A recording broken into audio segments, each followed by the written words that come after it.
நான் காங்கிரஸ் சேர்ந்த திருவண்ணாமலையில் செயல்பாட்டாளர். தமிழ்நாட்டு கலை இலக்கிய பெருமன்றம்ங்கிறது எப்படி உருவானது, யாரால் உருவாக்கப்பட்டதுன்னு சொல்லி தோழரும் சொல்லலை.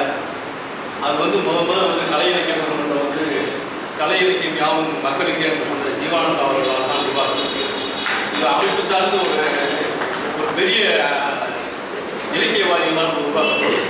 ஜீவானந்தன் காலுக்கு சிறுப்பிள்ளை, கால்விக்கு கூடுதலை, பால் குடித்த விட பசி எடுத்து போன விடாமல் சொல்லி சொன்ன ஜீவானந்த காலத்தில் உருவாக்கப்படும் கலை இலக்கியம் மக்களுக்கு. இது ஒரு எழுத்தாளர்களோ கவிஞர்களுக்கோ இது கிடையாது. நாம் செய்ய வேண்டிய எழுத்துக்களும் படைப்புகளும் மக்களுக்கு போய் சேர வேண்டும். இன்றைக்கு திராவிட இயக்கங்கள் பூராமே கலை இலக்கியம் மூலமாக இன்னைக்கு எந்த இயக்கமாக இருந்தாலும் கலை இலக்கியத்தின் மூலமாக தான் வந்து.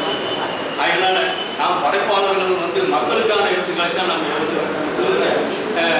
ஏதோ ஒரு அறிவிப்பு எழுத்துக்காக எழுத வேண்டிய அவசியம் இல்லை. என்னை பற்றி சொல்லணும்னா நான் இந்த மாதிரி ஆசிரியரோ பேராசிரியரோ பட்டப்படிப்புகளோ நான் படிக்கலை. என்னுடைய வாசிப்பு தான் எனக்கு காரணம். நான் முதல்ல கண்ணதாசன் அண்ணாவுடைய திராவிட நாடு பத்திரிகைகள் நம்ம வாசிச்சுட்டு வந்தோம். திராவிட இயக்கத்தின் சார்ந்து எங்கள் வீட்டில் அந்த பத்திரிகைகள்லாம் இருந்ததுனால அதை வைத்து நான் அந்த வாசிப்பு வந்ததுனால இன்னைக்கு ஒரு தொகுப்பு, அடுத்து பத்திரிகைகளில் சிறுகதை எழுதிட்டு ஒரு நாவல் தயாராகி இருந்தது. அடுத்து சிறுகதை தொகுப்பு